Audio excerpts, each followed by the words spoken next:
bonsoir. Que mon Seigneur vous bénisse. Que le Seigneur vous bénisse. J'espère avec tout mon cœur que le Seigneur se manifeste dans la vie de chacun d'entre vous avec beaucoup de miracles, avec beaucoup de prodiges, et qu'il exauce vos vœux, et qu'il vous donne tout ce que vous avez besoin, et que Dieu écoute vos suppliques. Aujourd'hui, nous allons être de fête avec notre Dieu. Nous allons nous disposer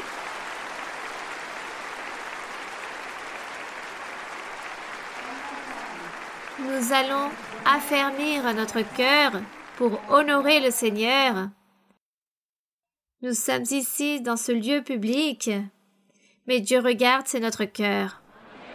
Et aujourd'hui, notre cœur est pour Dieu, pour l'honorer, pour lui rendre grâce et pour chérir ces grands privilèges que Dieu nous a donnés d'être devant sa présence, qu'il nous ait appelés et qu'il nous a établis devant sa présence. Il s'agit d'un grand privilège, et voici ce que nous devons beaucoup chérir et rendre grâce à notre Dieu, et nous disposer pour l'honorer et le glorifier avec tout notre cœur. Je sais que mon Seigneur aujourd'hui va se manifester dans la vie de chacun d'entre vous. Alors que Dieu vous bénisse, vous aussi là-bas. La louange est pour notre Dieu. Merci.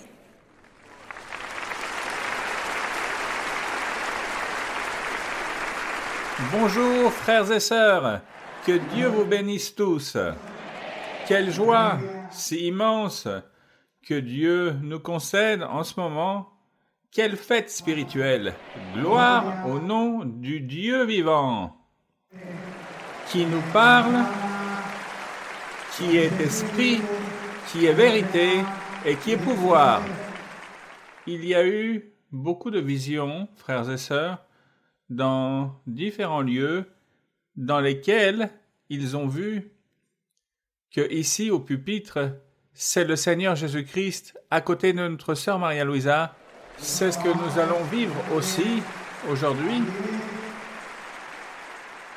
Il y avait une source d'eau qui était une eau qui s'étendait dans toute l'enceinte et qui devenait une rivière. Gloire au Seigneur. Et que nous tous, nous étions au milieu de cette rivière. Et tous ceux qui entrions en contact avec ces eaux, nous étions bénis. Ces eaux sont la parole du Seigneur. La doctrine de la vie éternelle, gloire au Seigneur. C'est la parole qui purifie. Et c'est la parole qui nous rénove et qui nous ravive. Alléluia! Grand est notre Seigneur. Il y a un frère, un jeune, qui n'avait pas été à l'église. Sa mère l'a invité parce que c'est une personne qui habite dans la rue et sous l'emprise des drogues. La maman l'a invité le jour de l'étude biblique. Quand il est arrivé à l'étude biblique, il a eu une vision en arrivant pour la première fois à l'église. Et dans cette vision, il a vu qu'il tombait sur lui beaucoup d'eau propre. Gloire au Seigneur. Il a été libéré de la dépendance aux drogues et plus jamais il n'a habité dans la rue. Parce que c'est l'eau pure qui est ici au milieu de nous et qui va être dans cette étude biblique. Béni soit le Seigneur. Je vais présenter, mais d'abord nous allons saluer notre sœur Maria-Louisa avec des applaudissements immenses.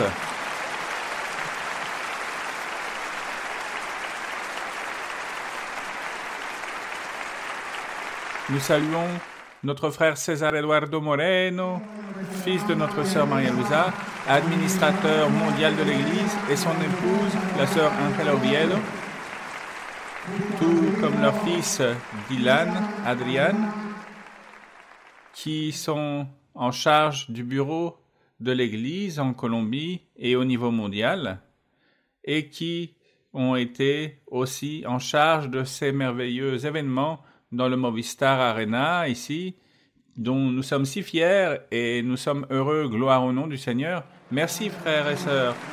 Merci pour cette bénédiction si belle. tout ce qu'il y a de mieux pour le Seigneur. Regardez cette décoration si belle, gloire au Seigneur. Ce qu'il y a de mieux pour notre Dieu. Aussi, j'aimerais saluer mon épouse, la nièce de notre sœur Maria Luisa, la sœur Raquel Hernandez.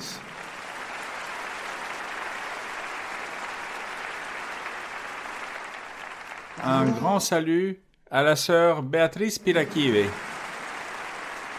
Notre sœur a commencé l'église à Panama avec son époux, le frère Dario. Ils ont fait un grand travail pour l'église du Seigneur, à travers des baptêmes, en visitant les pays. Un grand salut au frère Ivan Alejandro Bosso et à la sœur Marta Cecilia Hernandez, aussi nièce de notre sœur Maria Luisa. Un grand salut au frère Manuel Virgües, neveu de notre sœur Maria Luisa et président du parti politique Mira, et à son épouse, la sœur Edith Pasolince. Que Dieu vous bénisse. Nous saluons aussi de manière très chaleureuse, pour que nous les applaudissions aussi de manière très chaleureuse, en reconnaissant, parce que ce sont des personnes qui ont été fidèles envers le Seigneur, les frères anciens de l'église de Ferias qui se trouvent dans ce secteur, à qui je demande de bien vouloir se mettre debout, parce qu'il y a des frères qui sont dans l'église depuis plus de 55 ans, 60 ans, 45 ans, enfin, quelle merveille! Plus fort cet applaudissement parce qu'ils ont persévéré dans le Seigneur. Ils ont été fidèles envers le Seigneur. Gloire au Seigneur. Et aussi, vous savez que dans l'église de Ferias a commencé l'église à Bogota et l'église au niveau mondial et ensuite dans le quartier Santander. Et aujourd'hui, nous voyons ce que nos yeux voient. Alléluia! Grand est le Seigneur. Quelle fierté et quel pouvoir si immense devant lequel nous sommes. Je voudrais saluer les églises présentes dans cette merveilleuse après-midi. Nous saluons avec beaucoup d'affection nos bien-aimés frères de Fontibón.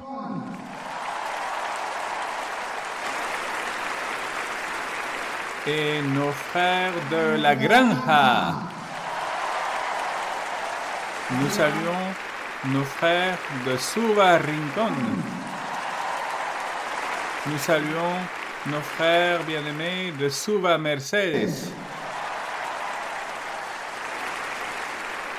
Dans cette direction, les frères de Suba Pontanar. Aussi, les frères de Villa Gladys. Et dans le premier étage, distribué dans différents endroits, les frères de l'église dans laquelle a commencé tous ceux dont nous jouissons aujourd'hui, l'église de las Ferias. Gloire au Seigneur. Nous allons maintenant nous lever pour continuer à chanter. Chantons, frères et sœurs, le cantique numéro 136, le Christ est ma force.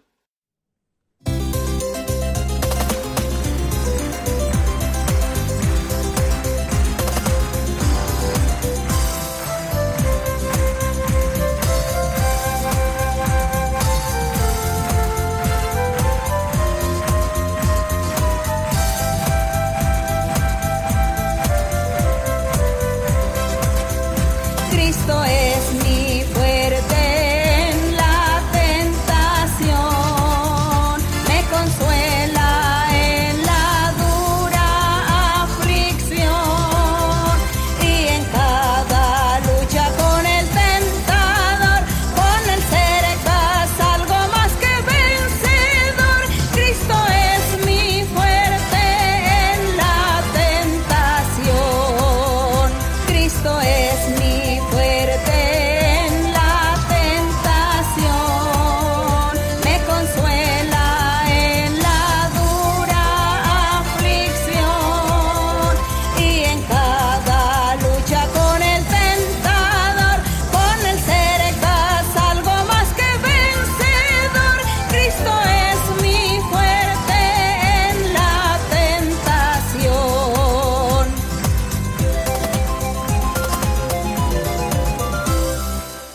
Merci Seigneur de tout notre cœur.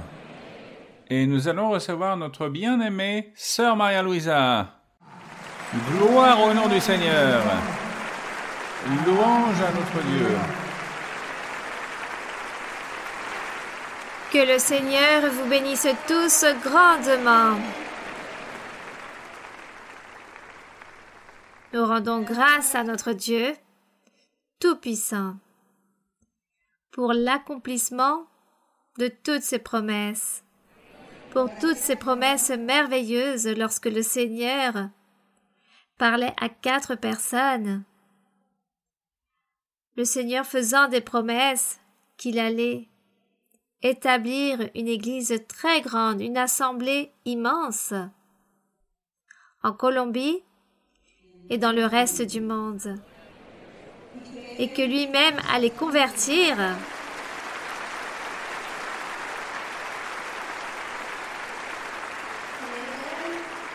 qu'il se chargerait de convertir les cœurs, qu'il se chargerait d'apporter les personnes dans le lieu indiqué, qu'il réaliserait ce travail. Le Seigneur disait aussi qu'il fallait voyager beaucoup dans le monde entier et qu'il ne fallait pas s'inquiéter pour l'argent.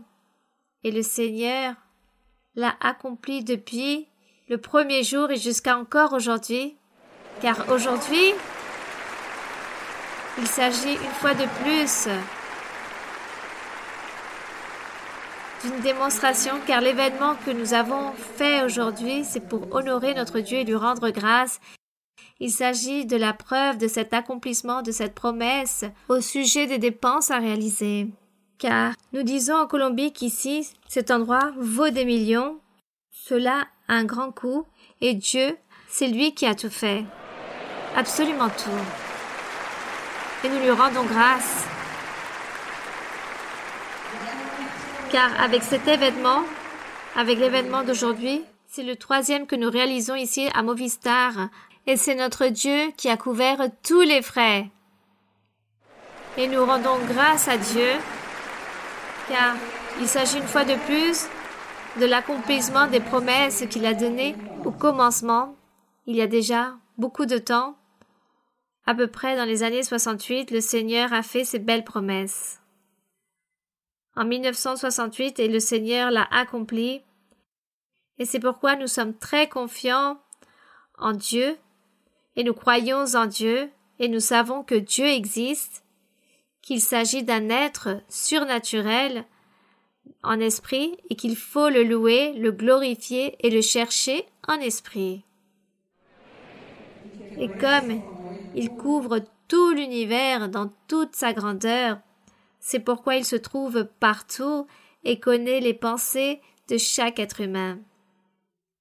Alors, nous, aujourd'hui, nous allons donner l'honneur et la gloire à notre Dieu en nous concentrant, en étant attentifs à la lecture, dans les questions et réponses aussi, car nous trouverons beaucoup de doctrines, et nous allons le faire pour l'honorer, pour lui rendre grâce, et aussi pour lui dire merci, car nous croyons en lui, et nous sommes ici devant sa présence, devant la présence de notre Dieu Tout-Puissant. Donc aujourd'hui, nous sommes très heureux avec le Seigneur, avec notre Dieu. Nous sommes heureux et contents. Je ne sais pas si vous voulez chanter au Seigneur un cantique avant de commencer notre enseignement. C'est juste qu'en ce moment même, je n'ai pas un cantique qui me vient de suite. Je ne sais pas si par ici, peut-être, un cantique simple que je puisse connaître. Grand est l'Éternel, nous allons donc chanter Grand est l'Éternel. Si je me trompe, vous continuez à chanter.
Que la gloire soit pour notre Dieu Tout-Puissant.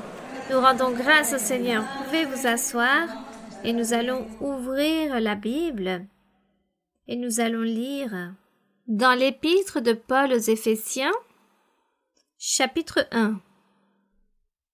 Les personnes qui ne peuvent pas lire ou ne peuvent participer de la lecture, soyez attentifs, restez concentrés, ne vous laissez pas distraire, mais restez attentifs, concentrés dans chaque mot, dans chaque parole, sur chaque phrase, car notre Dieu se trouve à nos côtés. Dans les psaumes, il est écrit que notre Dieu se trouve à notre droite. Il est comme cette ombre à notre droite. Il faut donc y croire, car Dieu ne ment pas. Ainsi, il l'a promis, c'est écrit dans la Bible, et de cette façon nous avons vécu aussi de grandes expériences en le Seigneur. Alors, dans l'épître de Paul aux Éphésiens, chapitre 1, et nous allons lire à partir du verset 3, où il est écrit « Béni soit Dieu, le Père de notre Seigneur Jésus-Christ, qui nous a bénis de toutes sortes de bénédictions spirituelles dans les lieux célestes en Christ. » Que la gloire soit pour notre Dieu, et nous rendons grâce au Seigneur pour cette grande bénédiction, où il dit qu'il nous a bénis de toutes sortes de bénédictions spirituelles dans les lieux célestes. C'est pour cela que nous disons que nous nous trouvons dans le premier ciel, nous sommes en train de vivre et marcher accompagnés de la main de Dieu, et c'est vivre dans ce premier ciel. Verset 4. En lui, Dieu nous a élus avant la fondation du monde, et quelle merveille qu'il nous ait élus avant la fondation du monde, pour que nous soyons saints et irrépréhensibles devant lui, nous ayant prédestinés dans son amour à être ses enfants d'adoption par Jésus-Christ, selon le bon plaisir de sa volonté.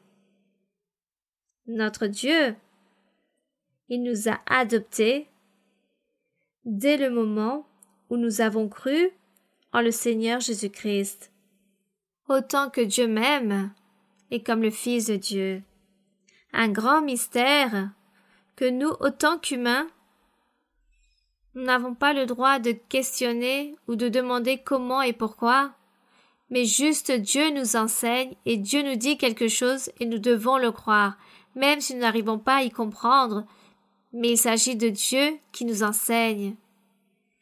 Et nous devons y croire. C'est pourquoi dans le verset 6, il est écrit « À la louange de la gloire, Dieu nous a élus, nous avons été prédestinés bien avant la création du monde. » Dieu nous a élus pour un objectif, et ce but était le verset 6 où il est écrit « À la louange de la gloire de sa grâce » qu'il nous a accordé en son bien-aimé. En lui, nous avons la rédemption par son sang, la rémission des péchés, selon la richesse de sa grâce. Et nous rendons grâce au Seigneur pour toutes ces bénédictions que notre Dieu nous a données à travers de notre Seigneur Jésus-Christ. Puis il est écrit que Dieu a répandu abondamment sur nous par toute espèce de sagesse et d'intelligence, nous faisant connaître le mystère de sa volonté, selon le bienveillant dessein qu'il avait formé en lui-même. Dieu, bien avant de la création du monde, a voulu établir une église, un peuple dans le monde entier, tout ce que nous appelons le globe terrestre, afin que tous ces êtres louent et glorifient son nom, car anciennement, les anges du Seigneur étaient ceux qui le louaient, mais il a voulu établir l'homme, l'être humain, quelque chose de matériel physique, afin que ces êtres aussi puissent le louer. Et ce fut l'objectif de notre Dieu. C'est pourquoi nous sommes ici, car Dieu a voulu que nous puissions exister. Dieu a permis que nous puissions naître et être ici, et aujourd'hui nous donne l'opportunité de connaître sa voix. Il nous fait ces promesses merveilleuses, et il continue à nous parler, et il continue à nous promettre, à nous envoyer des bénédictions. C'est pourquoi chacun d'entre nous, nous devons être reconnaissants et chérir cette grande bénédiction de Dieu et ne pas la mépriser, mais continuer de l'avant, persévérer dans cette voie, et je félicite certains frères et sœurs qui se sont mis debout, car maintenant, ils mènent plus de 30 et 40 ans dans l'Église, ils ont été fidèles à notre Seigneur et je pense que Dieu est très heureux pour cela. Donc, nous tous, vous tous, nous devons continuer de l'avant, comme le Seigneur Jésus disait, celui qui persévère, qui croit en moi et me suit, et continue de l'avant jusqu'au dernier jour de sa vie, celui-ci sera sauvé, celui-ci recevra la bénédiction, la vie éternelle. Et nous voulons tous recevoir la vie éternelle, l'obtenir, en jouir avec le Seigneur dans ce lieu merveilleux. Nous rendons grâce au Seigneur. Puis, dans le verset 8, il est écrit: Dieu a répandu abondamment sur nous par toute espèce de sagesse et d'intelligence, nous faisant connaître le mystère de sa volonté selon le bienveillant dessein qu'il avait formé en lui-même, de rassembler toutes les choses en Christ pour le mettre à exécution lorsque les temps seraient accomplis, toutes ces promesses merveilleuses de notre Dieu. Il est écrit: celles qui sont dans les cieux et celles qui sont sur la terre. Que la gloire soit pour notre Dieu. En lui, c'est-à-dire en Jésus-Christ, nous sommes aussi devenus héritiers, ayant été prédestinés, suivant la résolution de celui qui opère toutes choses, notre Dieu, d'après le conseil de sa volonté, afin que nous servions à la louange de sa gloire. Le Seigneur veut que nous le louons à tout instant, tous les jours de notre vie, que nous puissions le remercier et que nous puissions le louer et le reconnaître. Nous, qui d'avance avons espéré en Christ. En Christ aussi, vous aussi, après avoir entendu la parole de la vérité, l'évangile de votre salut, en lui vous avez cru, et vous avez été scellés du Saint-Esprit qui avait été promis.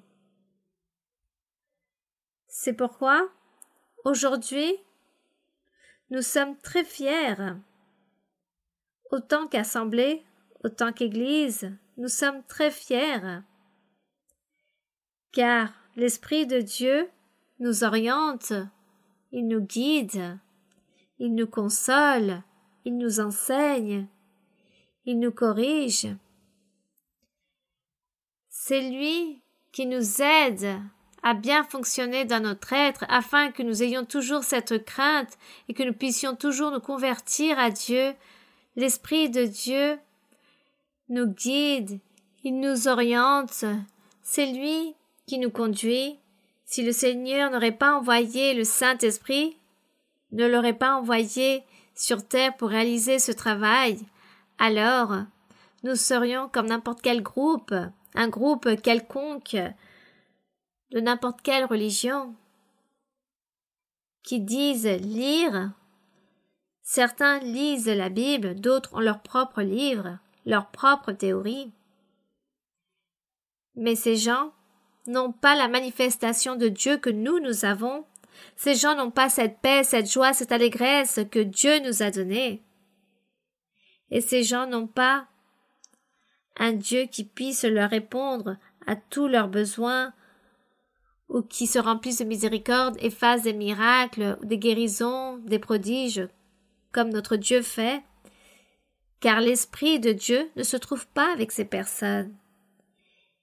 Et nous sommes très fiers, car aujourd'hui nous avons l'aide de l'Esprit de Dieu. Et l'Esprit de Dieu est venu par la promesse du Seigneur Jésus-Christ, car le Seigneur Jésus-Christ a parlé à ses apôtres et au peuple qui l'écoutait dans le temps ancien et leur a dit « Je ne vais pas vous laisser seuls. Je ne vais pas vous laisser orphelins, car je m'en vais, mais j'enverrai le Saint-Esprit, le Consolateur, et le Saint-Esprit sera avec vous. Il vous guidera, il vous enseignera toutes les choses, il vous dira tout ce qu'il faudra faire, et il sera avec vous éternellement. Et nous rendons grâce à notre Dieu, car il s'agit de la promesse qu'aujourd'hui nous réjouissons, et c'est pourquoi nous sommes très fiers d'appartenir à cette Église. Car le Saint-Esprit nous guide, il nous enseigne, et en plus, c'est lui qui transforme nos vies, il transforme nos cœurs, afin que nous ne péchions plus, afin que nous ne réalisions pas le mal, mais qu'au contraire, nous fassions le bien, et que le bien nous entoure, et que nous soyons toujours en train de réaliser le bien et donner de bons exemples, et que nous rendons de bons témoignages aux autres, et tout cela grâce à l'aide du Saint-Esprit. C'est pourquoi il est écrit ici dans ce verset, dans le verset 13, j'ai sauté quelques lignes. Ayant cru en Jésus-Christ, vous avez été scellés par le Saint-Esprit qui vous avait été promis. Verset 14. Ceux qui peuvent lire, lisons ce verset 14. Lequel est un gage de notre héritage pour la rédemption de ceux que Dieu s'est acquis à la louange de sa gloire. C'est pourquoi le Saint-Esprit qu'il nous a donné, il s'agit du gage de notre héritage que Dieu nous a promis dans les cieux. Et cet héritage, c'est croire en Jésus-Christ et suivre son chemin. Le Saint-Esprit, le grand héritage. Si dans un certain lieu, si un groupe de personnes disent qu'ils font beaucoup de choses correctes et aiment un Dieu, mais si ce groupe n'est pas guidé par le Saint-Esprit, alors ces gens ne font rien, car il s'agit du Saint-Esprit, le signe que Dieu a laissé, afin que nous puissions savoir et connaître sur quel chemin nous sommes en train de marcher, le vrai chemin qui mène à la vie éternelle. Et la véritable voie qui mène à la vie éternelle, c'est celui que nous enseigne l'Esprit de Dieu, car l'Esprit de Dieu doit être avec nous pour qu'il puisse nous transformer et faire que nous puissions changer, nous éloigner du péché. C'est celui qui est attentif comme ce berger aussi, qui fait paître ses brebis, afin que nous puissions arriver à obtenir à vivre une vie droite et sainte devant Dieu, une vie sans péché, et de cette façon, nous réussirons à obtenir la vie éternelle grâce au Seigneur. Donc le Saint-Esprit, il s'agit de cette grande promesse. Beaucoup diront « Je crois en le Saint-Esprit ». Croient, mais ne connaissent pas la manifestation du Saint-Esprit. Croient en une phrase, croient en une théorie, mais n'ont pas vécu l'expérience d'avoir l'Esprit de Dieu dans notre cœur ou dans le cœur. C'est lorsque le Seigneur fait que nous soyons justes, droits, et qu'il y ait de l'humilité, de la simplicité sur chacun, et ce souhait de vouloir faire le bien et d'aimer notre prochain. C'est l'Esprit de Dieu qui fait tout ce travail. Gloire à notre Dieu. Et nous rendons grâce au Seigneur pour nous avoir envoyé le Saint-Esprit, et nous rendons grâce aussi au Seigneur pour nous avoir élus, pour ce grand privilège que nous avons que le Seigneur nous ait choisis.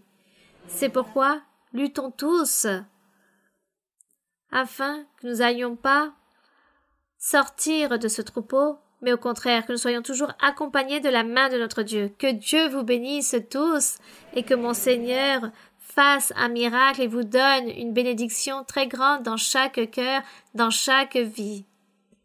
Que le Seigneur vous bénisse et qu'il écoute vos prières et qu'il regarde de quoi vous avez besoin et qu'il exauce votre vœu aujourd'hui. Nous allons donc maintenant commencer avec les questions que vous avez apportées. Bonjour, sœur Maria-Louisa. Bonjour, mes frères. C'est un grand privilège pour moi d'être devant vous tous et en particulier devant vous, ma sœur. J'aimerais vous poser une question sur la Bible dans le livre Cantique des Cantiques, dans le chapitre numéro 4, versets numéro 7 et 9. Oui, vous pouvez lire, oui. Avec votre permission, je le lis. Dans Cantique des Cantiques, chapitre 4, verset 7. Oui, ma sœur. Je lis pour donner tout l'honneur à notre Seigneur. Tu es toute belle, mon amie, et il n'y a point en toi de défaut. Je passe au verset 9. Tu me ravis le cœur, ma sœur, ma fiancée. Tu me ravis le cœur par l'un de tes regards, par l'un des colliers de ton cou. Sœur, nous voyons comment tout au long de la Bible, le Seigneur fait référence à l'Église de différentes manières. J'aimerais que, en se basant sur cette lecture, vous puissiez nous expliquer la fonction de l'Église en tant que mère, épouse, amie et sœur, en tenant compte aussi que vous nous aviez enseigné, sœur, vous aviez fait mention dans les enseignements que cette représentation et des fonctions de l'Église sont très importantes et ont une grande valeur pour que nous les apprenions. Merci de votre réponse. Recevez un grand salut de toutes les églises invitées et en particulier de l'église de Engativá Villa Gladys. Merci. Au sujet de l'église du Seigneur, ici il est écrit « ma sœur », « ma fiancée ». Car l'église est tout. Tout d'abord, elle fut mère. Anciennement, le peuple d'Israël, lorsque Dieu a établi le peuple d'Israël, il l'a établi à travers Moïse, à qui il a donné les promesses. Mais tout d'abord, il avait fait la promesse à Abraham, qu'il serait le père d'un grand nombre de nations. Donc, Sarah aussi, et cette partie symbolique ou représentative, donc nous pouvons dire qu'Abraham et Sarah étaient les parents qui représentaient symboliquement l'Église. Réellement l'Église, cette Église spirituelle, et à partir de là est née, il y avait donc une mère, et cette mère a donné des enfants, Isaac, Jacob, et à partir de Jacob, il y eut cette nation, et cette nation avait un père, une mère, car cette nation, qui étaient les 12 fils de Jacob, le peuple d'Israël, Dieu leur a fait des promesses, vous serez mon peuple, ce peuple saint, je vous bénirai, car vous serez un peuple exclusif, élu parmi toutes les nations, parmi toutes ces personnes, vous serez les seuls, un peuple particulier rempli de bénédictions, et Dieu leur a fait des promesses à Jacob, à Isaac, et ensuite aux 12 fils de Jacob, et à partir de là s'établit ce peuple. Dieu envoya des lois à travers Moïse, des règlements, mais dans les jours suivants, Dieu savait que ce peuple était juste une représentation physique de l'Église. Ensuite, continue le peuple, mais dans les jours suivants, dans le futur, Dieu savait que le peuple allait échouer, donc il avait préparé aussi un peuple spirituel qu'il allait établir dans les jours suivants avec Jésus-Christ. C'est pourquoi le Seigneur Jésus-Christ est né de cette lignée du peuple d'Israël, et de là est né aussi le roi David, car à tous Dieu leur avait envoyé cette promesse. Ils étaient comme ce père et cette mère, et Jésus-Christ est né. Le Seigneur Jésus-Christ est né, cette partie humaine, physique, de lui est venue de ce peuple, de cette promesse où il y avait un père et une mère. Il y avait donc cette mère, l'Église, et Jésus est né de l'Église, d'une promesse. De là est né Jésus. Ensuite, c'est pourquoi il s'exprime ainsi en disant « ma sœur », car ensuite le Seigneur Jésus a fait une promesse et a dit « tous ceux qui croiront en moi seront mes frères ». Mais, selon la chair, nous parlons du côté physique du Seigneur Jésus-Christ. Tout être humain qui croirait en lui, qui suivrait son chemin, alors allait devenir les frères et sœurs du Seigneur Jésus, et il serait le grand frère. Selon la chair, selon les choses physiques, sans compter cette partie spirituelle, car du côté spirituel, nous savons qu'il s'agit du même Dieu qui a fait toutes ces choses. Mais notre Dieu a matérialisé beaucoup de choses et a fait des choses matérielles pour bénir l'être humain qu'il avait créé pour le bénir, afin que l'être humain puisse aussi réjouir de beaucoup de promesses de bénédiction, des promesses de Dieu et vivre une vie correcte, une vie remplie de bonheur. Donc le Seigneur Jésus, dans son côté humain, devient frère des croyants en Jésus-Christ. L'Église du Seigneur Jésus-Christ est établie par des femmes et des hommes qui croient en lui, et la Bible raconte que le Seigneur Jésus devient donc la tête de l'Église et le corps, ce sont les croyants. Et dans ces croyants se trouve la sœur. C'est pourquoi ici il s'exprime en disant « ma sœur », ma mère, il s'agit de la même Église, et ensuite ma fiancée dont il parle dans le livre d'Apocalypse, dans les jours suivants, lorsque viendra la fin de toutes choses, il y aura des noces dans le ciel et le Seigneur Jésus-Christ sera en train d'épouser son Église. Donc il s'agit de l'épouse. Il s'agit de grands mystères du Seigneur, la manière de comment Dieu aime ou veut aimer et a aimé les êtres humains qu'il a créés. Car notre Dieu avait son monde spirituel. Il a toujours eu son monde spirituel et ses serviteurs qui le louent, les anges. Mais lorsqu'il a créé l'homme, il l'a fait dans ce but que l'homme puisse physiquement louer le Seigneur et obéir à Dieu et qu'il puisse accomplir les commandements. Cependant, l'homme, dans sa chair, dans sa matière, fut incapable, mais celui qui aide en fut capable. Dieu, le Seigneur Jésus-Christ, le Saint-Esprit, ont réussi. Donc, l'Église du Seigneur, tout d'abord, il y eut la mère, ensuite elle est devenue en cette amie, cette sœur, et un jour deviendra l'épouse, la fiancée. Il s'agit d'un grand mystère que Dieu a pour toute l'humanité, qui suit sa voie et croit en lui. Continuons de l'avant. Y a-t-il une autre question? Bonsoir, sœur Maria-Louise. Recevez une chaleureuse salutation des frères et sœurs de Fontibonne. Aujourd'hui, c'est une très belle journée pour l'Église du Seigneur. Et je remercie le Seigneur du fait d'avoir accompli sa promesse et de me permettre de poser cette question. Ma question se trouve dans le premier livre de Chroniques, chapitre 28, verset 9. Premier livre des Chroniques, chapitre 28. Verset 9, oui, sœur. Oui. Je peux lire, sœur? Oui, oui. Premier livre de Chroniques, chapitre 28, verset 9. Et toi, Salomon, mon fils, connais les dieux de ton père, et sers-le d'un cœur dévoué et d'une âme bien disposée, car l'Éternel sonde tous les cœurs et pénètre tous les desseins et toutes les pensées. Si tu le cherches, il se laissera trouver par toi, mais si tu l'abandonnes, il te rejettera pour toujours. Je continue, sœur, dans ce même livre, chapitre 29, verset 18. Éternel, Dieu d'Abraham, d'Isaac et d'Israël, nos pères, maintiens à toujours dans le cœur de ton peuple ses dispositions et ses pensées et affermis son cœur en toi. Dans ces versets, sœur, il attire mon attention l'expression « avoir une âme bien disposée ».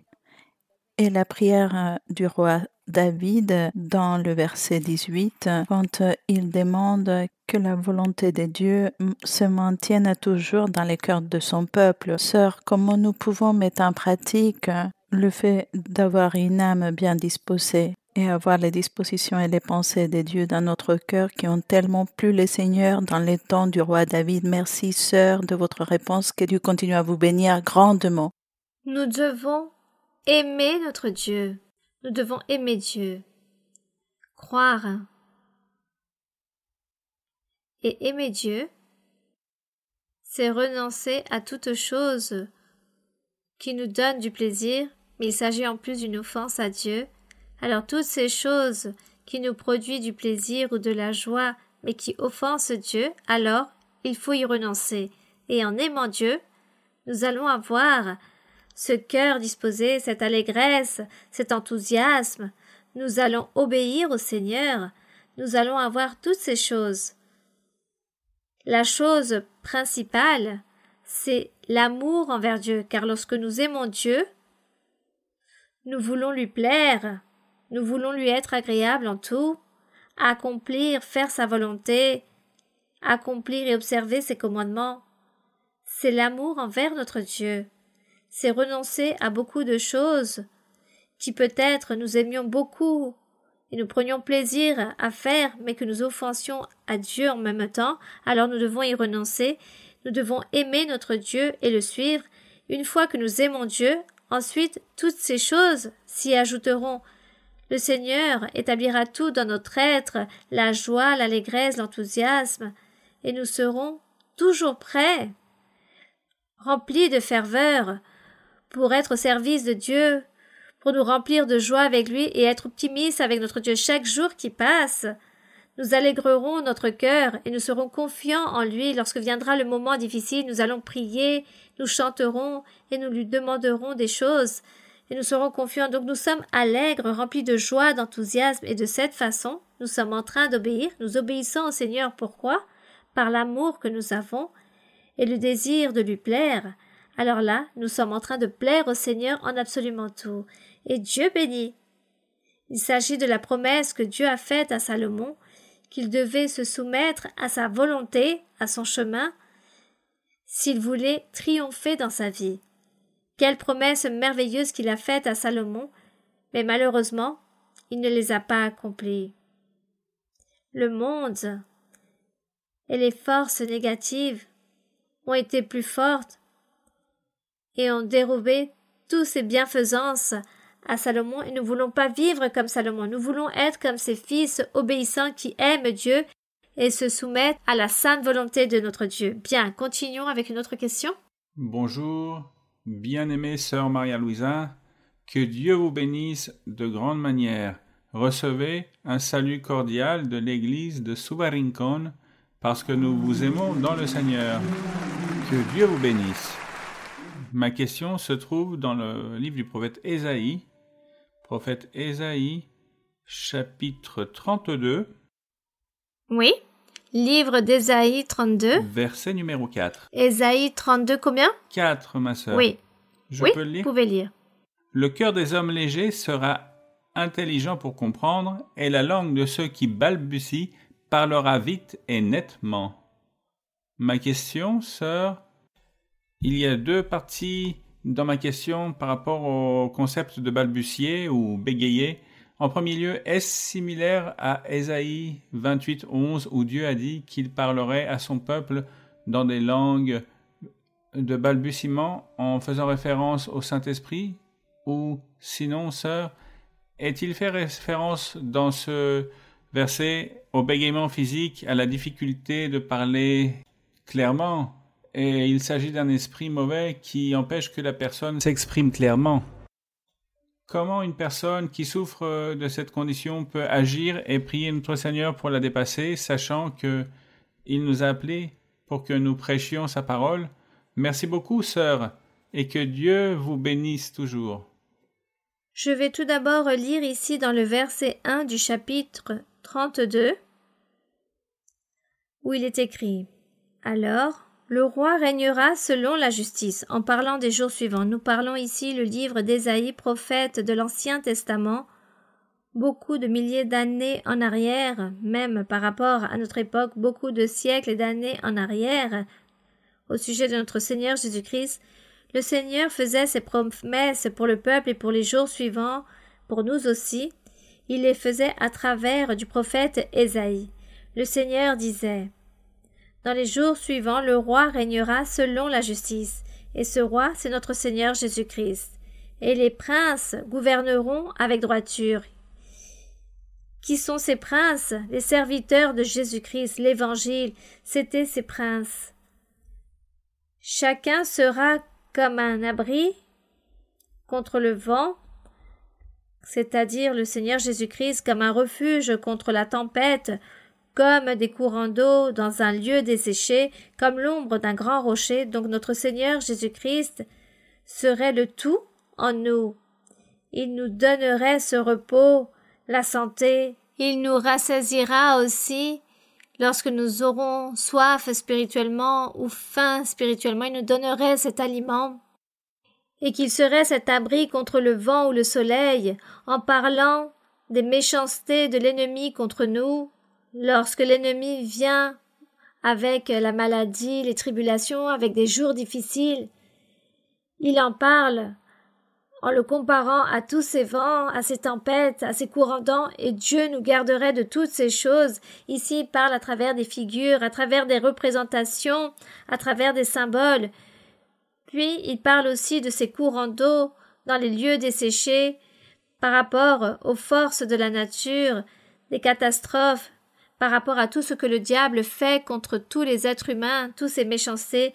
Et dans le verset 3, il dit « Les yeux de ceux qui voient ne seront plus bouchés et les oreilles de ceux qui entendent seront attentives. Les gens seraient très heureux le jour de la manifestation de ce roi, de notre Seigneur Jésus-Christ, qui réellement cela fut ainsi.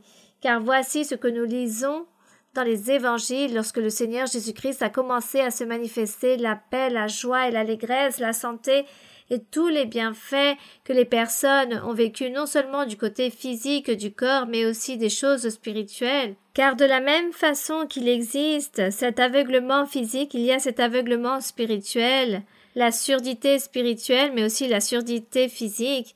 Donc le Seigneur venait à donner ce soulagement en toutes ces personnes, dans tous les aspects que les personnes aient besoin par rapport à leur infirmité physique et psychique et mentale. Le Seigneur était un médecin complet, un refuge complet dans la vie de l'être humain. Voici ce que Dieu ici était en train de promettre à travers ce prophète. C'est pourquoi il est écrit que le cœur des hommes légers sera intelligent pour comprendre, et la langue de ceux qui balbutient parlera vite et nettement, faisant comprendre je ferai des miracles et des prodiges. Et tous ces hommes aux lèvres balbutiantes parleront correctement, car je ferai le miracle. Comme lorsqu'il parle des aveugles aussi, puis il parle aussi de l'insensé, et aura le nom de noble, ni au fourbe celui de magnanime, car le Seigneur commencerait à faire des miracles, des prodiges dans la vie et dans le cœur de chaque personne, et qu'il serait en train de transformer des cœurs, transformer des vies, de telle façon que les personnes auraient ce changement de vie non seulement du côté physique, mais spirituellement aussi. Car le Seigneur a fait des miracles que nous connaissons depuis que nous connaissons les évangiles. Et aujourd'hui aussi, nous avons entendu parler et nous avons vu beaucoup de personnes que le Seigneur a fait beaucoup de miracles dans chaque personne qui connaît la voix du Seigneur. Car lorsque les personnes connaissent la voix de Dieu, reçoivent la bénédiction de Dieu de manière spirituelle mais aussi matérielle. Les aveugles ou les personnes qui se trouvent sur des fauteuils roulants ou qui sont atteints de certaines maladies très graves, le Seigneur a guéri, a purifié, et aussi du côté psychique, toutes ces maladies psychiques, les maladies du cerveau. Donc ici, Dieu, à travers du prophète, fait cette promesse pour les jours suivants, que lors de l'époque de notre Seigneur Jésus-Christ, nous tous les êtres, nous allions recevoir tous ces bienfaits. Et cela fut ainsi, car aujourd'hui, après que plus de 2000 ans sont passés que le Seigneur Jésus-Christ est venu sur terre, qu'il s'est manifesté, il a fait des miracles, des prodiges, des guérisons, et s'est accompli ces versets que nous sommes en train de lire. Ils se sont accomplis et continuent à s'accomplir. Aujourd'hui aussi, nous sommes témoins de toutes ces choses, des merveilles que le Seigneur réalise dans nos vies. Qu'il s'agit de choses spirituelles ou matérielles. Bien, continuons. Sœur, bonsoir. C'est une immense joie de pouvoir m'adresser à vous et de pouvoir vous saluer de la part de l'Église du quartier de Las Ferias. Nous vous aimons dans le Seigneur, sœur. Oui, ma sœur. Sœur, j'ai une question dans le livre de Proverbes, chapitre 12, verset 10. Je peux lire, sœur? Dans les livres poétiques des Proverbes, chapitre 10. 12, verset 10, oui. Le juste prend soin de son bétail, mais les entrailles des méchants sont cruelles. Sœur, nous savons que nous devons prendre soin de nos animaux de compagnie. Vous nous avez appris que ce sont des créatures de Dieu et qui dépendent de nous. Néanmoins, actuellement, nous voyons que ces soins, cette protection est débordée dans la société au point de humaniser les animaux. Les soins sont exagérés et les personnes font référence à leurs animaux de compagnie comme si c'était des bébés. Ils s'occupent même de sièges dans les avions. Même à l'église, il y a eu des cas où des croyants souhaitent que leurs animaux rentrent dans l'église afin de participer dans le culte. À quel point, sœur, cette affection envers un animal de compagnie peut devenir un attachement, un lien qui est désagréable devant Dieu. Sœur, comment orienter les frères et sœurs lorsque ce genre de situation arrive ou des questions sur le fait de prendre soin des animaux de compagnie? Que Dieu vous bénisse, sœur. Bien, ma sœur, merci. Soyons respectueux envers les goûts des autres. Ayons du respect. Je ne pense pas qu'une personne aille devenir idolâtre de son propre animal ou changer les choses de Dieu pour rester aux côtés de son animal domestique en disant non, je ne vais plus à l'église car je dois toujours prendre soin de mon petit animal, il ne peut pas rester seul, le pauvre il est tout seul. Non, je ne pense pas que cela arrive jusqu'à ce point-là. Eh bien, il y a certaines personnes qui exagèrent, mais il faut être respectueux. Je respecte les exagérations des personnes, mais si cette exagération devient une problématique ou une difficulté, ou peut-être que cette personne va vivre une difficulté avec son entourage à cause de cela, évitez les exagérations. Je ne vais pas réaliser un commentaire à ce sujet, je dirais plutôt que les animaux, il faut en prendre soin, car les animaux, il s'agit des êtres sans défense. Les animaux ne peuvent pas parler en disant « j'ai faim, j'ai mal, ne me maltraitez pas ». L'animal ne peut pas parler. Alors, ne pensez-vous pas qu'il faut aussi, je pense, les comprendre, comme nous aussi parfois on a mal quelque part. Je pense que les animaux, par exemple, comme un enfant ou un nouveau-né qui ne peut pas parler, les nouveau-nés, il s'agit d'êtres sans défense. Un nouveau-né ne peut pas dire « j'ai froid, j'ai faim, j'ai soif » ou « j'ai mal quelque part » ou « on me fait du mal ». Non, le nouveau-né ne peut pas parler. Il faut être là, il faut en prendre soin. Les animaux, c'est pareil, ils ne peuvent pas exprimer peut-être une douleur, car il y a des gens parfois qui maltraitent les animaux. Ce que la sœur vient de lire ici, dans quel verset déjà? Dans le verset 17? Le 10? Lorsqu'il est écrit que le juste, on parle ici d'une personne qui a un cœur simple, humble, un bon cœur, une personne qui fait des choses correctes, qui fait les choses droites. Il s'agit de ce juste. Et celui-ci est si juste qu'il prend soin de son bétail. Voici ce qu'il est écrit. Le juste prend soin de son bétail, donc des animaux. Il en prend soin. Tandis que le méchant est comment? Il est cruel. Car ce méchant, il s'agit peut-être d'une personne qui est remplie de mauvais esprits dans sa vie, dans son cœur, qui le possède. Et ces mauvais esprits qui possèdent cette personne fait que cette personne se comporte mal et devient très cruelle. Et je pense que même cette personne ne sera pas cruelle qu'avec les animaux, mais cette personne qui est remplie de mauvais esprits, parce qu'elle a été possédée par ces mauvais esprits, est cruelle non seulement avec les animaux, mais aussi avec les êtres humains. C'est pour cela la personne qui est juste, celle qui est juste et droite, qui fait des choses correctes, la personne qui met en pratique la justice, la droiture, cette personne est bonne et juste envers l'être humain, mais aussi avec les animaux et peu importe l'être. C'est cela. Donc, n'allons pas critiquer les personnes parce qu'il y a des personnes qui ont beaucoup d'argent et ne savent pas comment dépenser leur argent. Et ces dernières, peut-être, achèteront un billet d'avion pour leurs animaux. Pourquoi? Parce que cette personne a de l'argent. On ne va pas critiquer cette personne. Car si cette personne veut dépenser en cela, acheter un billet d'avion pour son animal, qui va critiquer cela? Elle en prend soin et vit pour cet animal. Bon, ce n'est pas une cause de critique, ce n'est pas non plus un lien, car je pense que tous nous devons être sensés, soyons intelligents, agissons avec sagesse dans la vie, faisons les choses correctes, n'exagérons pas dans les choses, n'allons pas plus loin que les choses normales, tout a une limite. Je ne vais pas critiquer en disant que cela est mauvais ou qu'il s'agit d'un péché. Il faut en prendre soin des animaux. Comme je vous le disais, les animaux dépendent de l'être humain. Mais si l'être humain donne de la nourriture, ils vivent. Et si l'être humain ne leur donne pas la nourriture, ils mourront de faim et ne peuvent se défendre. Et cela est très triste.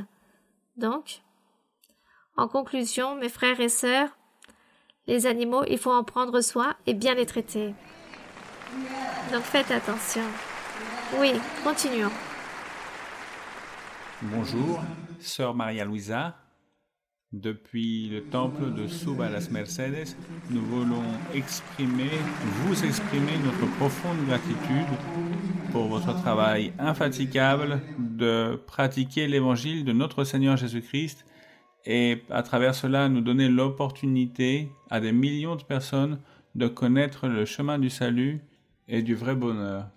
Si vous me permettez, sœur Maria Luisa, j'aimerais poser une question qui se trouve dans le livre des Éphésiens, chapitre 5, verset 14.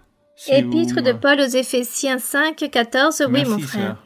C'est pour cela qu'il est dit, « Réveille-toi, toi qui dors, relève-toi d'entre les morts, et Christ t'éclairera. » Sœur, vous nous avez enseigné, au sujet de ce verset, que nous vivions sans le Seigneur, sans Dieu, mais à partir du moment où nous croyons en l'évangile de notre Seigneur Jésus-Christ, nous avons été spirituellement réveillés et levés d'entre les morts. Et vous nous avez enseigné aussi à être diligents pour nous maintenir réveillés.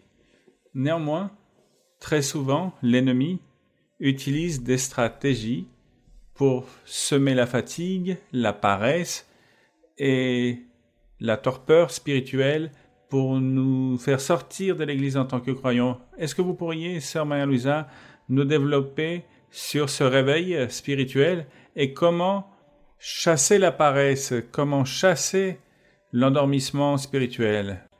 Merci beaucoup, sœur Maria Luisa, que Dieu vous bénisse toujours. Le réveillement spirituel, c'est le Seigneur qui le donne. C'est lui qui donne ce réveil spirituel lorsque nous le cherchons, lorsque nous proposons à être diligents, à nous efforcer et à chercher les choses de Dieu, lorsque nous nous efforçons pour lire la Bible, lorsque nous persévérons. Il ne faut pas nous laisser mener par notre corps, car parfois notre corps nous demande beaucoup de choses, de nous reposer, de dormir, ou de faire des choses moins importantes. Nous devons donc lire la Bible. Le réveil spirituel, c'est Dieu qui le donne, mais je dois m'efforcer pour lire la Bible, pour prier, pour chanter au Seigneur, pour méditer en le Seigneur, et de cette façon, sûrement le Seigneur m'aidera, et il va me relever, il va me réveiller spirituellement. Ici, lorsque vous avez lu « Réveille-toi, toi qui dors, relève-toi », Dieu parlait aux personnes que les gens n'avaient pas entendu parler de l'Évangile, et une fois qu'il a été prêché à toutes ces personnes, dans le temps ancien, il y avait beaucoup d'idolâtrie, les personnes vénéraient beaucoup d'idoles et vénéraient toutes les choses qu'ils voyaient extérieurement, physiquement, et lorsque l'Évangile vint, le Seigneur faisait cette invitation « Réveille-toi ». Même si les personnes ne dormaient pas, chacun se trouvait dans son travail, dans leurs tâches de tous les jours, cependant Dieu leur disait « Vous dormez, vous vivez parmi les morts ». C'est-à-dire les personnes qui n'avaient pas eu connaissance du véritable Dieu. Pour Dieu, elles étaient mortes. Il s'agissait d'êtres qui étaient morts. Et lorsque à ces personnes, on leur a prêché l'Évangile, lorsque Dieu a envoyé tous ses disciples pour prêcher, alors il réalise cette invitation à ces personnes en disant « Toi qui étais mort, relève-toi, écoute la parole, réveille-toi à la réalité, regarde que Dieu vit. Il s'agit d'un être vivant, il va te bénir, il va te donner la joie, la paix, la joie, il va te délivrer. » Il s'agissait de cette grande invitation que faisait le Seigneur Jésus-Christ à travers l'Évangile à toutes ces personnes. Nous aussi, un temps, nous étions morts pour Dieu et nous étions en train de dormir. Mais lorsqu'on nous a parlé et Dieu nous a parlé pour la première fois, nous nous sommes réveillés. Et nous nous relevons à nouveau, car nous étions morts pour Dieu, mais nous avons ressuscité et nous lui rendons grâce, car aujourd'hui nous devons continuer et nous devons persévérer, avancer, pour pouvoir obtenir la perfection, pour ainsi obtenir les dons spirituels, pour que Dieu nous appuie, pour que Dieu nous mette à son service et que Dieu écoute nos prières, qu'il puisse nous répondre et nous exaucer les vœux que nous portons dans notre cœur, qu'il puisse nous donner de ce que nous avons besoin. Nous devons donc nous efforcer dans cette recherche pour gagner le cœur de Dieu. Il s'agit donc de cette méthode, de ce chemin que Dieu a établi à l'homme pour y arriver. Et là, nous sommes en train de marcher, nous sommes en train de parcourir ce chemin pour arriver devant notre Dieu et atteindre cette perfection qu'il veut que nous atteignions. Et cela sera ainsi car Dieu nous aidera. Bien, continuons avec une autre question. Bonsoir, chère sœur Maria-Louise, que Dieu vous bénisse. L'Église s'habille de joie grâce à votre présence, sœur. Sœur, le temple de Suba Fontanal, nous vous disons, nous vous aimons. Merci. Sœur, ma question se trouve dans l'Évangile selon Luc, chapitre 2, versets 48 et 49. Évangile selon Luc. Évangile selon Luc 2, 48 et 49. Oui. Je peux lire, sœur? Oui, ma sœur. Oui. Quand ses parents le virent, ils furent saisis d'étonnement, et sa mère lui dit, « Mon enfant, pourquoi as-tu agi de la sorte avec nous? Voici ton père et moi, nous te cherchions avec angoisse. » Il leur dit, « Pourquoi me cherchiez-vous? Ne saviez-vous pas qu'il faut que je m'occupe des affaires de mon père? » Sœur, dans l'actualité, le monde pense uniquement à obtenir des choses matérielles.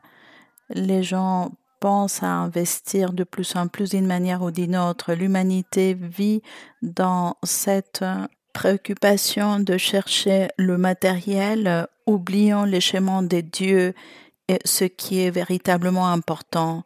S'il vous plaît, sœur, enseignez-nous que veut dire s'occuper des affaires du roi et quelle est la meilleure manière de s'en occuper. Que Dieu vous bénisse, sœur. Les affaires du roi. Maintenant que la sœur lit ce verset, la question n'a pas de rapport avec ce verset, mais j'aime ce verset car ici, le Seigneur Jésus-Christ, lorsqu'il fut enfant, à l'âge de 12 ans à peu près, il parlait et débattait avec les docteurs de la loi de Moïse, le Seigneur leur parlait. Il était très intelligent et connaissait beaucoup de doctrines, et tous restaient étonnés de voir l'intelligence qu'il avait. Tous restèrent émerveillés par son instruction. C'est pourquoi il partit, et l'histoire nous raconte que ses parents Marie et Joseph le cherchaient, et lorsqu'ils le trouvèrent, ils étaient très angoissés, car ils n'arrivaient pas à le trouver. Et c'est lorsqu'ils lui posent cette question « Voici ton père et moi, nous te cherchions avec angoisse. » Il leur dit « Pourquoi me cherchez-vous? Ne saviez-vous pas qu'il faut que je m'occupe des affaires de mon père ?»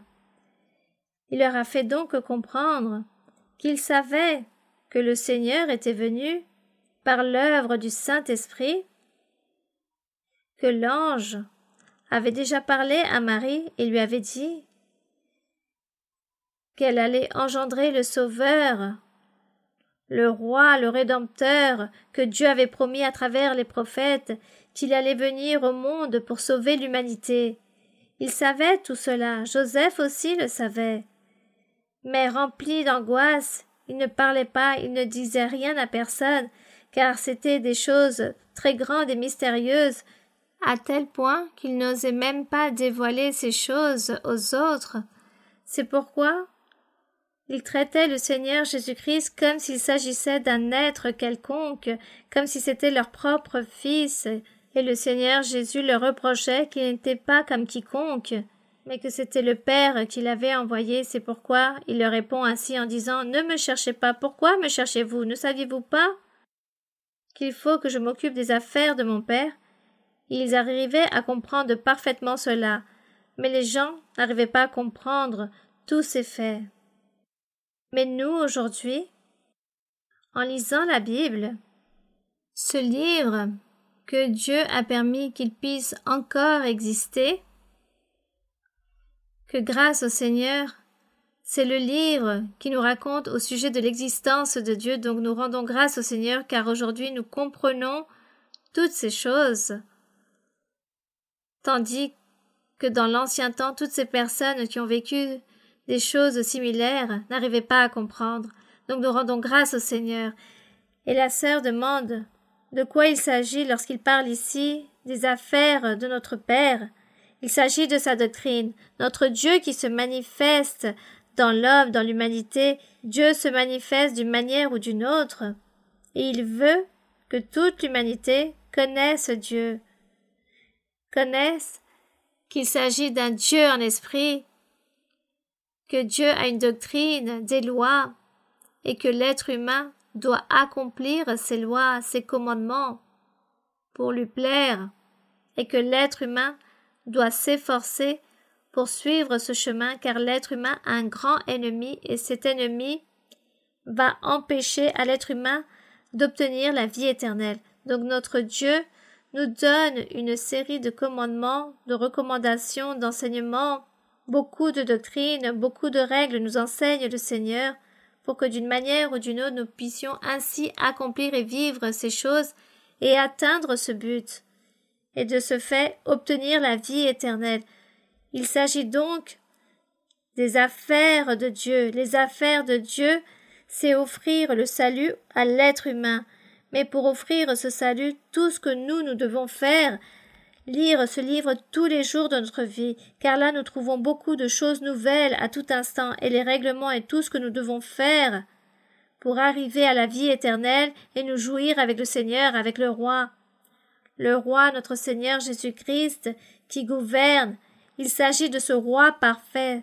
Son règne est spirituel, son gouvernement est spirituel. Il veut que nous tous aussi, de cette façon, nous puissions vivre cette vie spirituelle qu'il veut que nous vivions, même si nous habitons dans ce corps physique, dans cette matière physique. Il veut que nous vivions cette vie spirituelle pour un jour ainsi jouir de la vie éternelle à ses côtés dans la plénitude du Seigneur. Il s'agit des affaires de notre Dieu.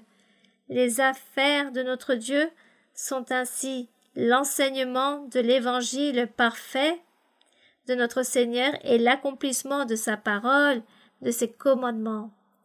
Continuons avec une autre question. Merci, sœur Maria-Louisa. Bonjour à tous. Sœur Maria-Louisa, nous vous souhaitons que Dieu continue à vous bénir grandement. Sœur Maria-Louisa, ma question se trouve dans le livre du prophète Ézéchiel, dans le chapitre 14, dans les versets 14 et 20 en particulier, mais j'aimerais commencer à partir du verset 12. Bon, je ne vais pas nécessairement lire, mais j'aimerais souligner ces versets. Dans le livre du prophète Ézéchiel 14. À partir du verset 12. 12. Oui, sœur. Oui. Oui, mon frère. Merci, sœur. Donc, au moment de lire les versets, je vois que le Seigneur souligne la justice de ces trois personnes, Noé, Daniel et Job. Et il fait mention que s'il y avait beaucoup de punitions pour la terre, châtiments, seulement eux, par leur justice, sauveraient leur vie. En nous laissant comprendre à travers cela, pour moi, ou depuis mon point de vue, que ces 13 hommes ont été justes devant Dieu dans sa vie et ils ont trouvé la grâce du Seigneur. Néanmoins, sœur, je comprends qu'ici, le Seigneur, en disant cela, n'exclut pas le témoignage d'autres hommes importants comme Abraham, Moïse ou un autre prophète. Et je trouve aussi de la même manière qu'une caractéristique commune de ces trois personnes dont il est fait mention ici, c'est la fidélité pour faire la volonté de Dieu malgré tout ce qu'ils ont dû traverser. J'aimerais, sœur, si vous pouviez nous développer ce concept de justice dont vous aviez parlé tout à l'heure.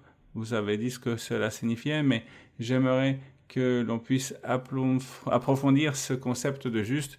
Qu'est-ce vraiment qu'être juste et comment le définir dans la doctrine du Seigneur? Merci beaucoup, sœur, et que Dieu vous bénisse toujours. Dans ce verset n'est pas mentionné Abraham ou Moïse, car Abraham et Moïse ont existé bien avant que la loi commençât. Bien avant la loi, il y eut Abraham et Moïse, car la loi vint avec Moïse. Cependant ici, lorsque sont nommés Noé, Daniel et Job, lorsque nous regardons qu'est-ce qu'a fait Noé lorsqu'on parle de justice, Noé crut en Dieu, il a publié la justice, il a publié au temps ancien avant le déluge, et les personnes n'ont pas cru en lui. Et l'histoire raconte qu'il n'a pas commis de péché devant le Seigneur, il fut un homme juste, car il ne fut pas idolâtre. Daniel également fut un homme qui ne s'est pas tourné vers l'idolâtrie, mais il fut toujours un homme juste et droit devant Dieu. Job aussi fut mis à l'épreuve, et dans l'épreuve si dure qu'il vécut, qu'il a souffert, il n'a pas péché, et c'est pourquoi Dieu disait qu'ils étaient justes. Dans ce temps du prophète Ézéchiel, nous parlons du temps d'Ézéchiel, lorsque Dieu était très irrité contre le peuple d'Israël et que le Seigneur allait détruire la ville de Jérusalem, il allait détruire le peuple, il allait les châtier très durement. Et en ce temps-là, du prophète Ézéchiel, il n'a pas parlé d'Abraham, car Ézéchiel n'a pas vécu durant la même époque. Ézéchiel ici était très récent, menant une vie juste avec tous ces personnages qui ne sont pas tournés vers l'idolâtrie, mais qui ont fait la volonté de Dieu. Ils ont fait les choses droites et justes devant Dieu. Dieu aurait pu nommer d'autres personnages aussi.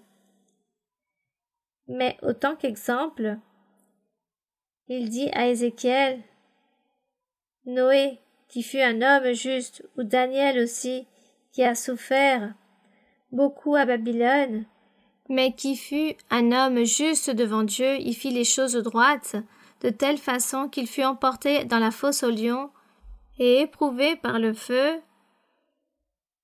autant que punition pour ne s'être pas tourné vers les idoles, et Dieu le garda, et de même pour Job.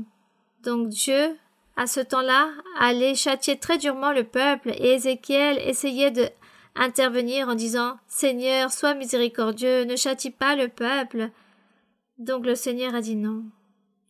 Je ne veux pas que vous priez et demandez pour ces personnes, car Ézéchiel et Jérémie demandèrent au Seigneur de ne pas châtier ce peuple, et le Seigneur répondit, je vais les châtier, j'ai pris ma décision. Ils ont tous commis l'injustice, le péché. Être injuste, c'est commettre le péché, peu importe le péché, que la personne soit en train de réaliser constamment dans sa vie, on dit qu'il s'agit d'une personne injuste, et une personne qui s'éloigne du péché, qui ne pêche pas, alors Dieu dit qu'il s'agit d'une personne juste. Le juste ou la juste, c'est une personne qui fait les choses droites dans tous les aspects, et on la nommera juste. Et Dieu ici disait, vous êtes tous injustes, vous êtes tous en train de pécher, alors je vais vous châtier. Et s'il existe des justes qui viennent ici parler et les défendre et me demander de les pardonner, de tolérer tout ce qu'ils font, je ne vais pas les écouter. Je vais châtier ce peuple. Mais le frère voulait dans sa question mettre en évidence qu'est-ce que la justice ou l'injustice. C'est réaliser le péché. Peu importe le péché que la personne réalise ou vit ou persiste dans ce péché, il s'agit d'injustice. C'est faire des choses mauvaises et vivre mal devant Dieu. Tandis que la personne juste, comme nous étions en train de lire dans les livres des Proverbes, que le juste prend soin de son bétail, et que l'injuste non, c'est parce que la personne qui est juste ne commet pas de péché et réalise le bien. À tout instant, elle est en train de réaliser le bien. Elle est bienveillante, c'est cela. Le juste, c'est celui qui fait le bien et qui ne commet pas de péché, et le Seigneur dit « tu es juste ».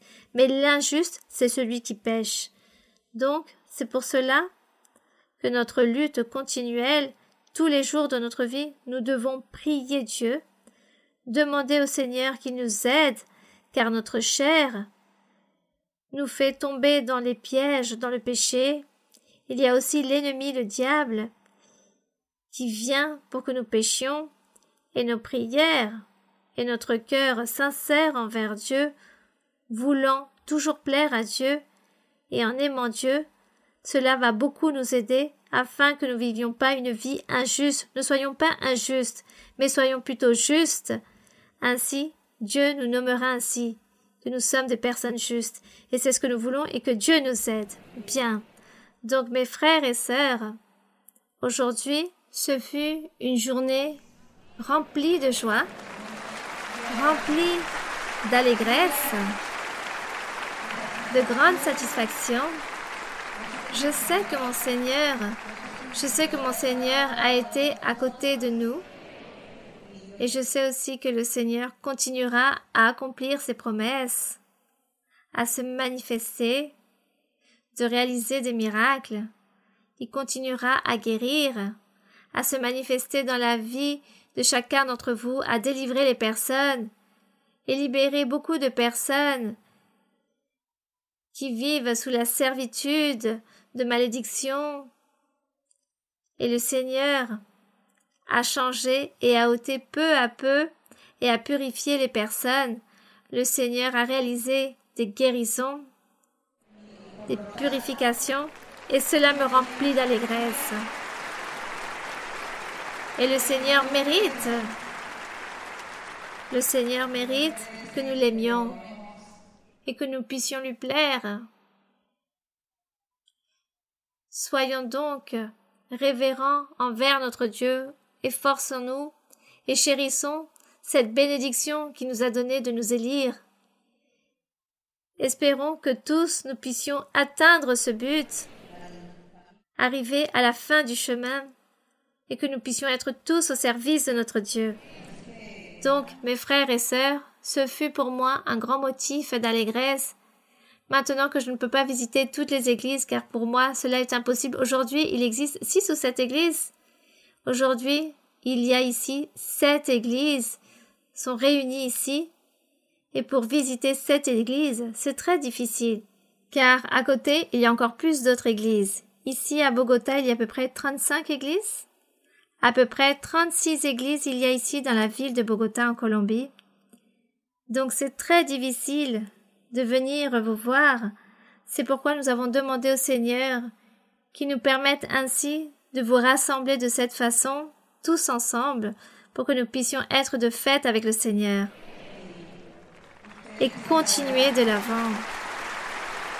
Persévérer. Il y a plusieurs années, je disais aux frères qui se trouvaient dans l'église des Ferias, en Colombie, je leur disais, avec le temps, vous ne pourrez plus me voir en tant que personne, mais qu'à travers la vidéo. Et cette parole est en train de s'accomplir, car c'est très difficile, mais de toute façon, nous ne pouvons pas être égoïstes, car l'Église du Seigneur continuera à s'étendre. Et nous avons besoin de beaucoup de frères et sœurs qui marchent dans le monde pour évangéliser la parole du Seigneur. Nous allons donc prier le Seigneur, et après notre prière de gratitude, nous allons aussi demander au Seigneur pour les miracles et les prodiges, car il va se manifester pour les guérisons, et ensuite nous chanterons au Seigneur ce cantique qui s'intitule « Envoie-moi, Seigneur ». Envoie-moi, Seigneur, pour prêcher, mais nous disons au Seigneur qui nous donne la capacité, tout ce qui est nécessaire pour pouvoir réaliser cette œuvre évangélique. Nous allons donc prier.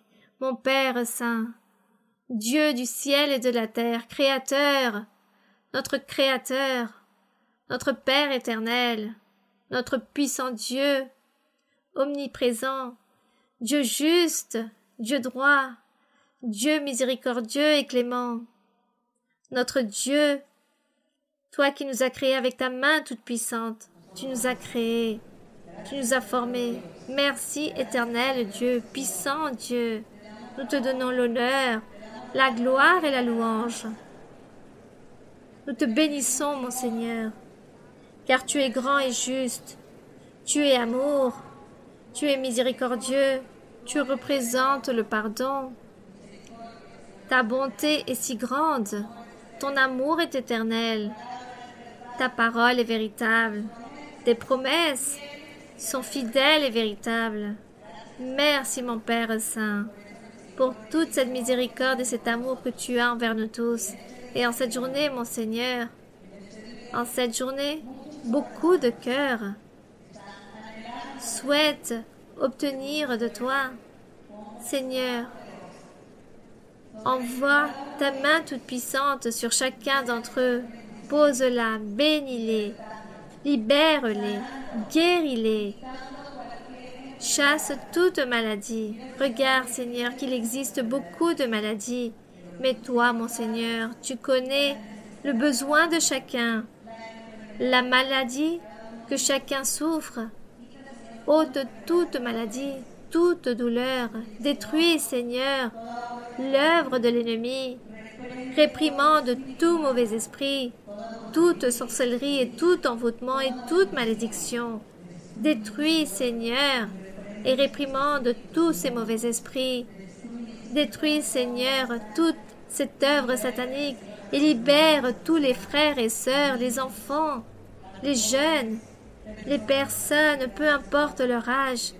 Seigneur, guéris, purifie, délivre, libère, réalise des prodiges, des miracles. Car ainsi sont tes promesses, mon Seigneur.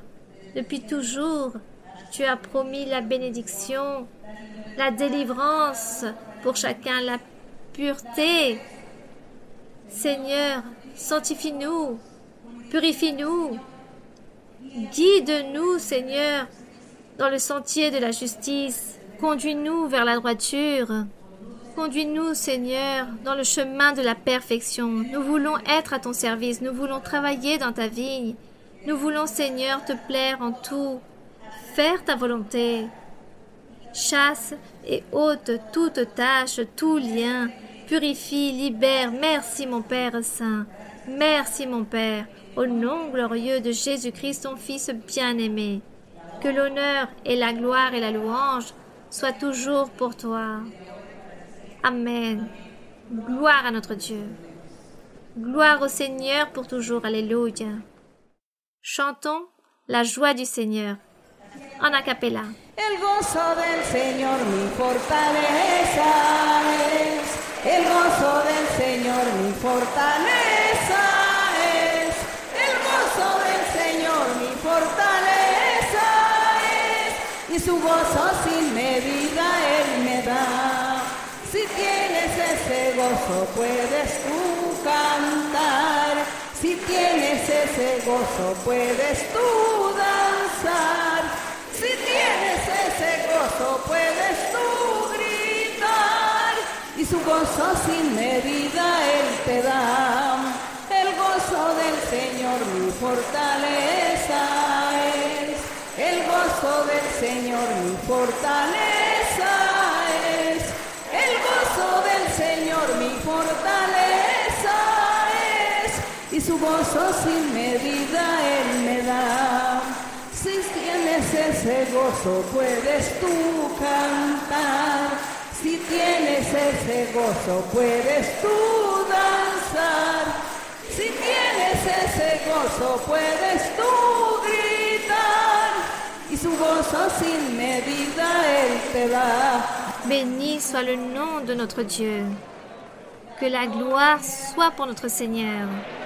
Nous rendons grâce au Seigneur pour toute sa bonté, pour toute sa miséricorde, et aussi pour toutes ses promesses, car le Seigneur aujourd'hui a envoyé de grandes bénédictions, de grandes guérisons et beaucoup de miracles. Et le Seigneur aujourd'hui a été avec chacun d'entre nous, et le Seigneur va réaliser beaucoup de changements. Il va aider et résoudre aussi beaucoup de difficultés dont beaucoup de frères et sœurs sont en train de vivre, et le Seigneur sera avec chacun pour donner la bénédiction. Alors, vous n'allez pas partir vide, vous allez partir remplis des bénédictions de notre Dieu. Et le Seigneur, toujours, nous devons lui donner la louange, l'honneur et la gloire. C'est pourquoi il existe un cantique qui nous engage, pour être avec le Seigneur, pour le servir, le louer, et dire au Seigneur, je viens te dire, et dire cela au Seigneur, et qui se chante. Te vengo a decir, oh mi Salvador, que yo te amo a ti, que yo te amo a ti con el corazón. Te vengo a decir toda la verdad. Yo te amo, Señor, te quiero, Señor, con el corazón. Yo quiero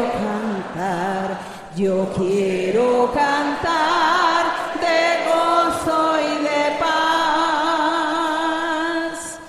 Yo quiero llorar de felicidad. Te vengo a decir toda la verdad. Yo te amo, Señor, te quiero, Señor, con el corazón. Que l'honneur et la gloire soient pour notre Dieu. Seigneur, prends notre main. Prends notre main. Nous allons dire cela au Seigneur. Toma por favor mi mano, Señor, contigo quiero ir, con sangre aquí pagaste por mí, te quiero hoy servir. Anhelo poder lo malo vencer y en santidad vivir.